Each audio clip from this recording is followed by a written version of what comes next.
When God speaks, people don't want to listen. And because they don't want to listen, they end up messing up everything that could have been fixed. Hi, my name is the Bride of Jesus. Welcome to my channel. If you're new, do subscribe so that you can become a family. Today we're going to be talking about the story of Adam and Eve's first children. That's right. Adam and Eve's first children, which is Cain and Abel. But the interesting thing about them is that one was a good guy, another was a bad guy. What do I mean? What I mean is that one murdered the other. Siblings? Yes. It's not the first time that, yeah. Let me just get into the story. So we have Cain and Abel, who are brothers, who's Adam and Eve's first children. I'm talking about Adam and Eve in the Bible. If you're not a Christian, I advise you to go and read the Bible. And if you're a Christian, let's go together. The story I want to get to is the point where God actually speaks to Cain. Now, Abel gives an offering to God, and it was intentional, and it was something that he planned. It is something that was within him. It was not an accidental offering. It was an intentional planned offering. But with Cain, he copied and pasted. Now the thing of God is there's no copy and paste. Put intention, put love, put something. Let it not just be done for the sake of being done.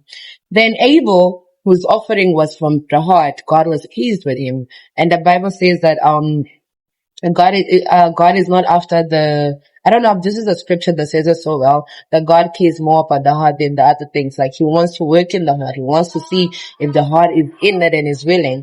So Cain copies and pastes, and then God blesses Abel but doesn't bless Cain.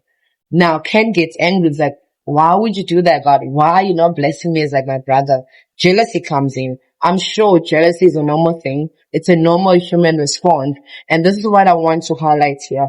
God acknowledged that Cain is jealous, and God is offering help by talking to him and saying, if you allow the jealousy to consume you, you are going to become a bad guy.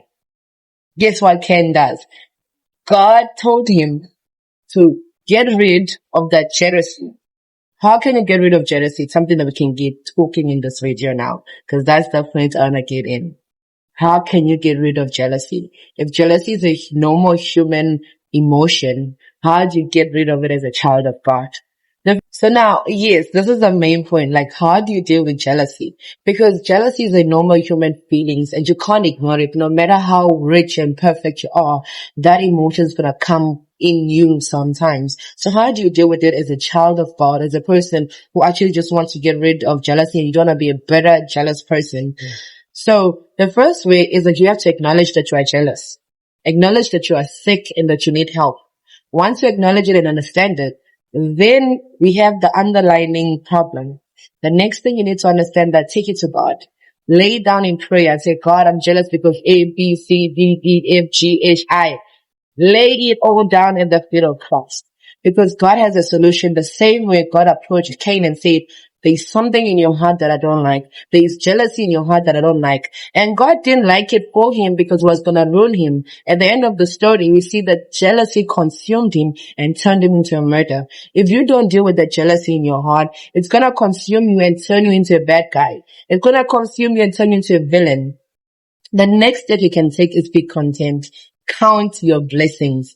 If you're jealous that somebody has a car and what, say, God, thank you for giving me legs. There are people that are crippled. There are people that can't walk. There are people whose legs are chopped off.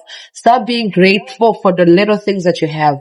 Be content with the blessings that you already have. And also then speak to God about what you want to have. Don't compare. That's the next thing. Don't compare your journey to another person. You don't know the history, but you're in the present and you don't know the future. So you know your own history. You know your own present. You also don't know the future. Your jealousy can prevent the good